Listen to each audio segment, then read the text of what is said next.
and then we'll go on to questions if anybody has any. I'd be happy to answer those. Thank you, Joel.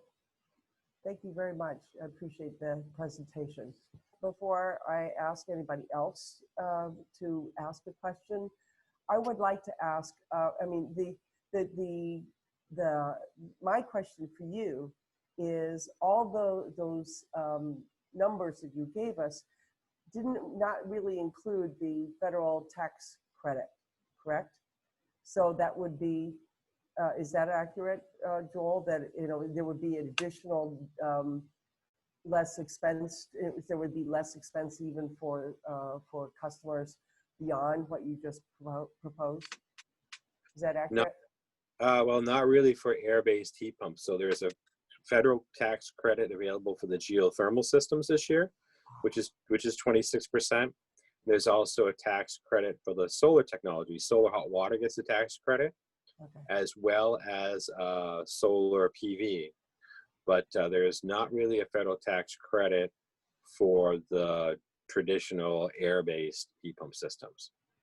Okay, thank you very much. Okay, I just, I thought the federal tax credit was across the board for all of these technologies. So thank you for clarifying that.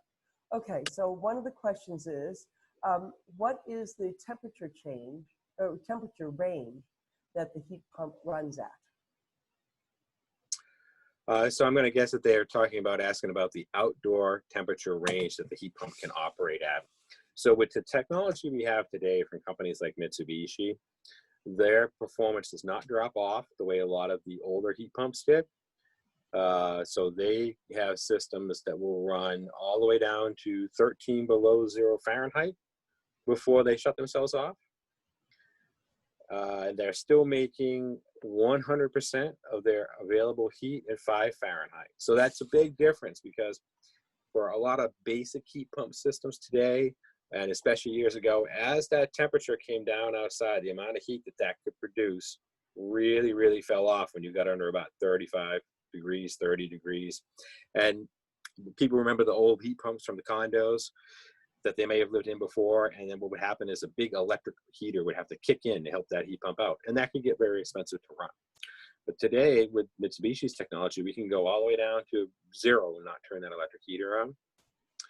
If you're combining it with an oil-fired system, yes, you can do that. You can run it that low. However, there's also the economic balance point where, because oil this right at the moment is really cheap, it's only maybe $1.45, $1.50 a gallon, while you could run the heat pump at 5 or 10 degrees, it would probably be, not probably, it would definitely be less expensive at those temps to, continue to use heating oil or propane or something like that, as opposed to using the heat pump, even though you can run it at those temperatures. We do have people who do that. They're doing that because they're more concerned with the environment and they don't want to burn that fossil fuel. So it's not necessarily a limitation of the equipment, as much as some people are not going to run it at that low temp because they're trying to make it make the economical choice. Great, thank you. I appreciate that answer. Another question is, will you guide people through the financing and rebates that are offered? Yes, we can definitely do that. In the past, we would actually fill all the paperwork out for a customer for the 0% financing and also for the rebates. This year, MassSafe has changed that a bit. They want the customers to do it themselves, and they built a web portal to be able to do that. That can be a bit challenging for some, and we can help you through that and walk you through that. Great, that's wonderful. So let's see, what other questions are there?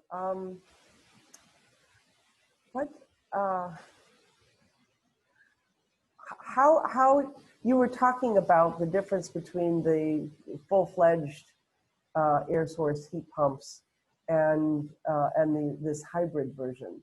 How would people make a distinction there? How could they? How would you define that as that they would choose one over the other? Sure. So I like to use car analogies because it's something that a lot of us are pretty familiar with. And if we think about a hybrid heat pump scenario with oil or propane as a backup, that's basically going to be like a hybrid car that's going to be like a Prius, right? So the Prius uses its little electric motor and battery to creep through town.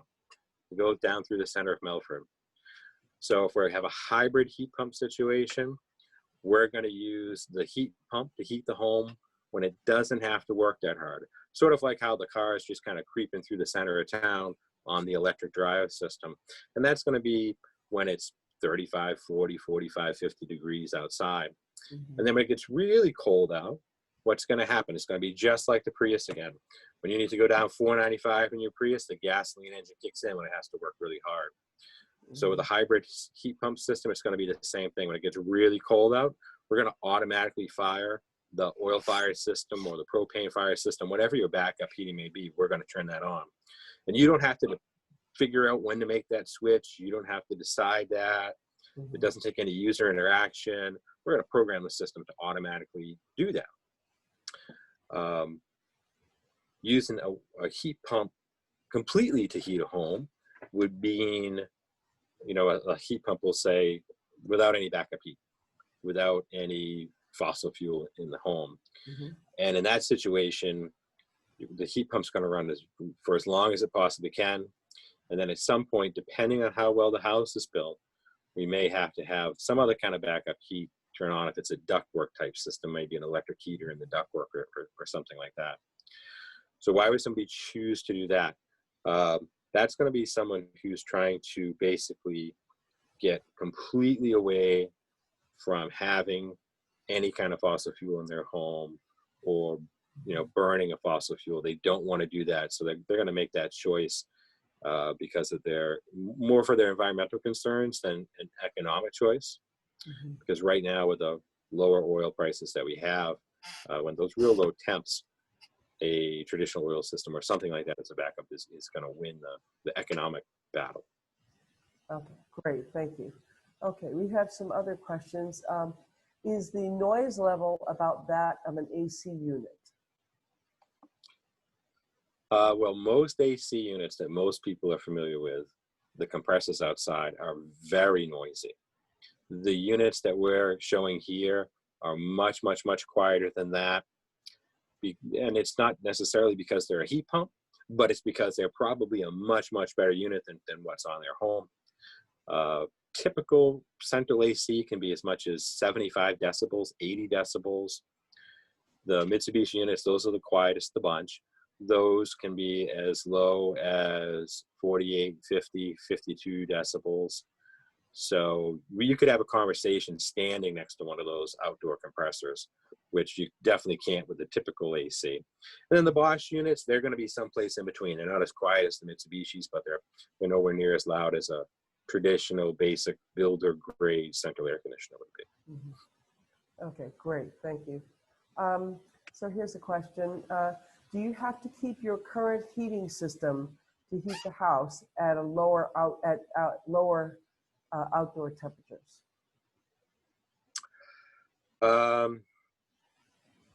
Well, that depends. That's what most people do. Most people do that.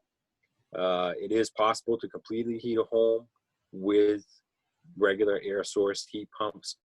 It would depend on the layout of the home and how it was built, and also people's lifestyles. We do new homes that are completely heat pump based. We did one in Weston that was up for lead house of the year. And I think it came in third or fourth nationwide. And that house it hasn't been sold yet. It's just been studied for a year. And it's about a 7,000 square foot home. So it's very large. And it's only heat pumps using to heat it. Wow. However, because it's so well sealed and so well built and so well insulated, it only needs about the same amount of house as a typical 1970s 1,000 square foot ranch house would need, even though it's 7,000 square feet.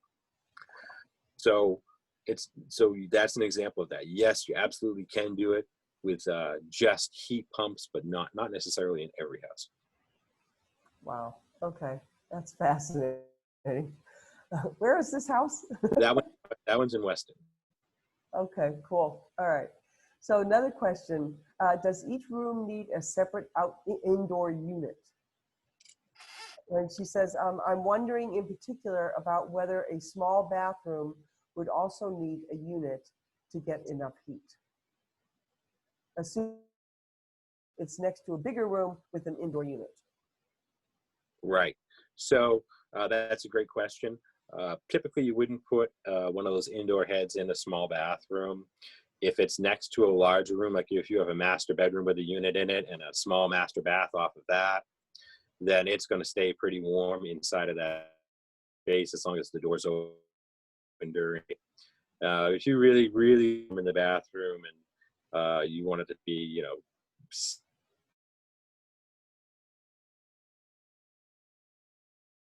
in the middle of the winter, then it'd be best to add maybe just a small electric heater or something to the bath. Yep, I can appreciate that. Okay.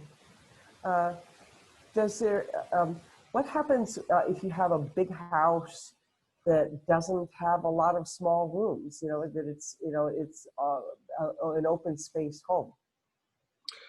Well, open's actually better because it's easier, no matter what type of heating or cooling you put in the home, it's easier for that heated and cooled air to move around. So it generally means you don't need to necessarily have as many indoor units. If you have a first floor that's basically one big open kind of flowing floor plan with a kitchen, living room, family room, and not a lot of walls in it, then that's possible that maybe that just has one or two of those wall head units downstairs. If you took that same home and we cut it up into 5 different compartmentalized little tiny rooms that all had doors closing them off, then that would actually be a worse situation because at that point you probably want to have a unit in each one of those spaces. Oh, wow. Okay. All right. That's interesting. All right. Does anybody else have any other questions? One question. How long does it take to do this, to do an installation? Well, that varies with how hard the project is and what type of project it is. And also what we have scheduled, what we have going on. When we go out to put some of those wall heads in a home, we're typically putting 3 to 5 of those in a house, and we're going to do that in a day or maybe 2 days if it's really difficult or if we have can't send quite as many people to it. When we're changing out a home that has an air conditioning system in it and the air handler, in the hydro air example I gave, we're going to typically do, most homes have 2 systems in them, one up in the attic for the second floor and one down in the basement for the first floor. And we're generally going to do those 2 in just a day or 2 to switch out both of those systems and get the new systems in place and up and running. But I think it usually takes longer than that would be if we're going into a home that doesn't have any ductwork in it and we're building a ductwork system throughout the home. That can take, you know, anywhere from 3 to 5 days or maybe a little longer depending on how difficult it is and the size of the house. Okay. Now, if somebody wants to do ductwork and they already have ductwork for the air conditioner up in the attic, that's not, you know, you don't have to do anything in addition to that, correct?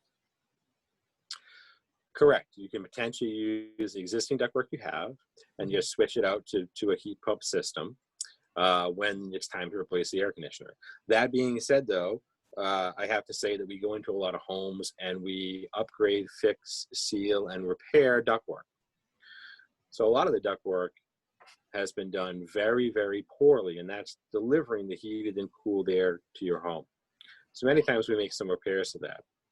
For instance, it's not unusual that if we take and measure the airflow going through your ductwork system to find out that 20 or 30% of the air that's leaving the air handler in the attic or the basement never makes it inside the home because there's so many leaks inside the house in the ductwork system. So many times we fix that up because why buy this super high efficiency system and plug it into a ductwork system that then weighs 20 or 30 or 40% of the air. Back to the car analogy, it would be like buying that Prius and letting all the air out of the tires and driving it around. Right? You have this high-tech piece of equipment, but now you've kind of handicapped it. So while we Yeah. can use existing ductwork, it's always really important to take a good look at what's going on in the ductwork Mhm. system and see if we can make improvements to it. And is it possible to do duct work in the basement to use on the first floor? Sure, absolutely. We do that quite a bit. Um, a lot of people the last few years have finished their basement, and that makes it more difficult to put ductwork in a basement. But it can certainly, certainly be done, and it's easy if the basement's not finished.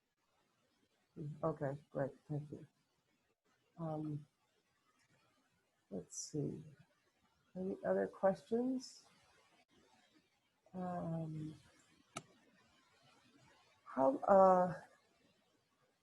let's see. The permitting that's involved is primarily just is working with the electricians, the permitting for electricians in town, right? Correct. So if it's the wallhead style systems, heat pump systems, currently right here in Mendon-Upton, all we have to do is do electrical permits for those. Mhm. If it's a ductwork system and we're building new ductwork in a home, there's a sheet metal permit required to do that, so the ductwork itself gets inspected. Oh, and a sheet metal permit. Right. Okay, I have not heard of that one. All There's right. yeah, that's a permit for, well, they call it sheet metal, but basically what it means is ductwork. There's a license for that in Massachusetts as well, which we have. I hold a master's license for sheet metal, or ductwork, if you will, in Massachusetts. And some towns are more strict with that than some of the others. Mhm.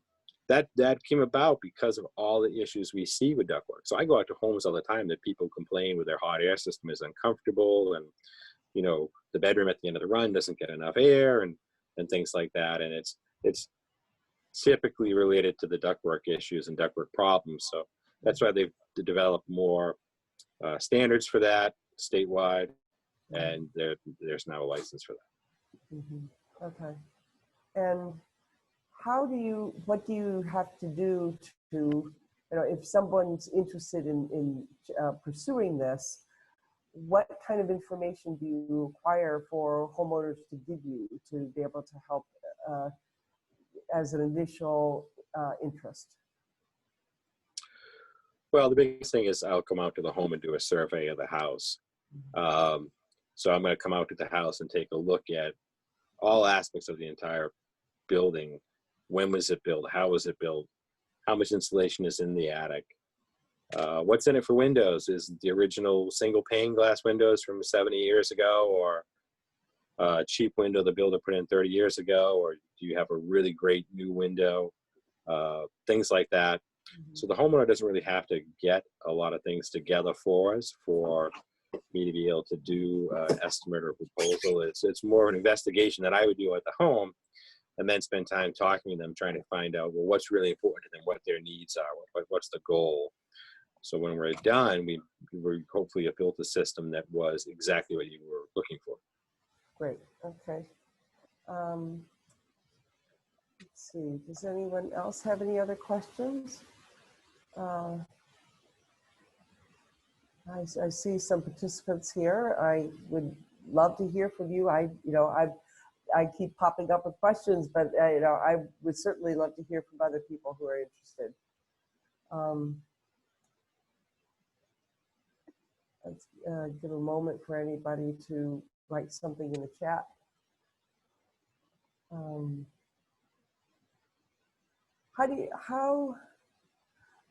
right, let me ask you this. How do you compare air source heat pumps to ground source heat pumps? Where do you draw the distinction, which is a better fit? So geothermal heat pump is always going to win the efficiency battle. Because as the temperature is dropping outside, even though an air-based heat pump can deliver heat all the way down to 0 Fahrenheit, it can't do it as efficiently as a geothermal heat pump. So a geothermal heat pump, we're going to be taking the heat basically out of the ground, and the temperature in the ground is typically going to be in the 45 Fahrenheit range, 50 Fahrenheit range. So a heat pump, an air-based heat pump, or geothermal for that matter, the ultimate temperature for it to run at, or to run in, as if we think about the outdoor environment, is going to be somewhere in that 40 to 50 Fahrenheit range. So when you go to a geothermal system, you're basically taking a heat pump, an air-based heat pump, working on its very best day of the year, a nice October day when it's 40 to 50, and you're creating that every single day. So that's a big advantage to the geothermal type of systems. A lot of people aren't familiar with them. They're not quite sure what it is.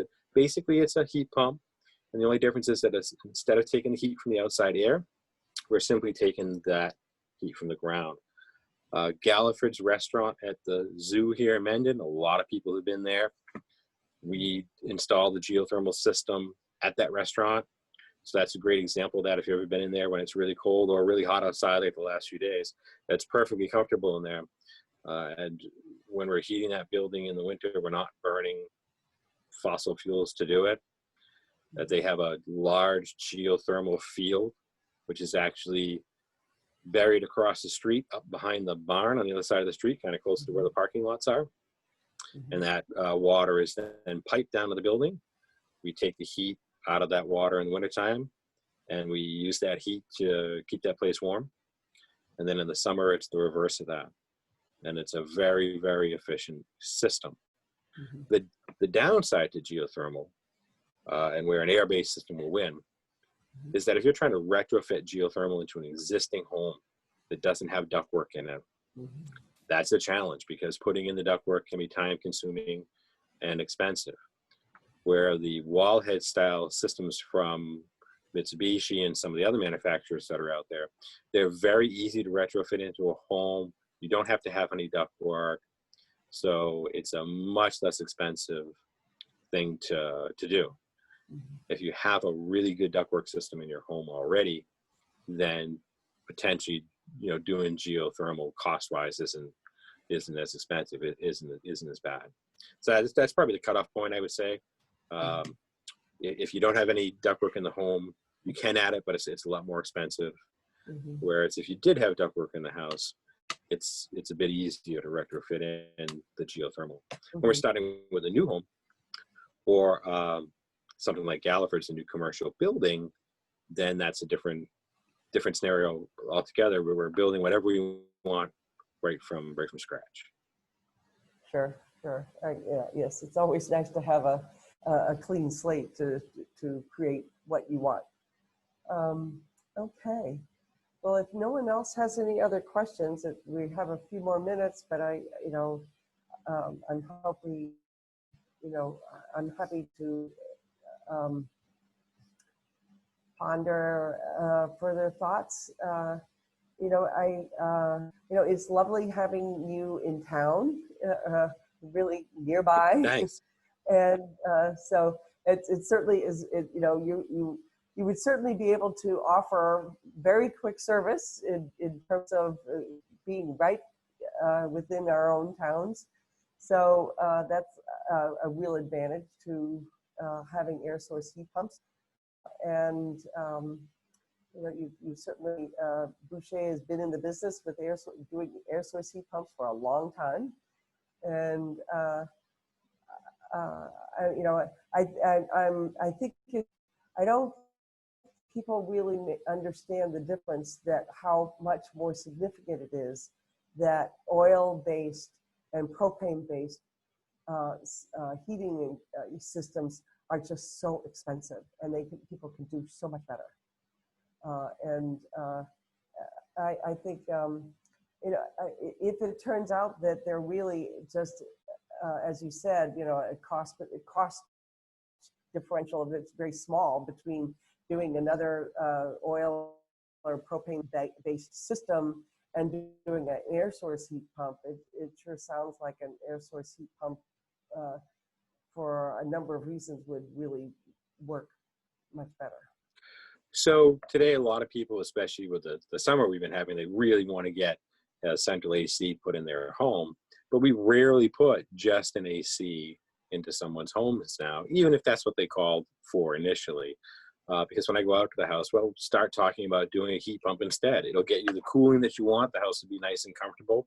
But at the same time, if you get a heat pump, then you can use that to offset your heating costs, the oil costs, propane, whatever that other fuel might be, and dramatically reduce the amount of pollution that you're creating at your home too. So that really makes a lot of sense when you're looking at putting central AC into the home. Plus, with the great rebates and incentives we have for Mass Save, it's really not going to cost you any more to put a heat pump in your house, or about the same as just putting in a basic central air conditioner. Great. Thank you very much, Joel. That's a really useful point because these are new technologies and people know about air conditioners, and it's nice to know that there are more sustainable and more efficient alternatives. Thank you. So thank you very much, Joel, for presenting what you all have to offer with air source heat pumps. It's great to be able to, for people to choose and check out all the different technologies, including air source heat pumps. You know, I want to remind people that there is the website that we have, solarize-mendon-upton.com, and it provides lots of information about the different technologies, all 6 of them, and we encourage people to become educated about it and about the different choices, and don't discount any of them because it's really hard to know exactly how you want to weigh out what would really work for you and what would really fit your needs. So please go to the website, check it out, and I thank you very much, Joel, for coming, and I wish you all a good night. Thank you. Thanks very much for having us on, and we're very excited that we get to be part of a program like this, right? Part of the program right here in Mendon-Upton. Yeah, it's great. It's a good fit. So thank you. You're welcome. Thank you.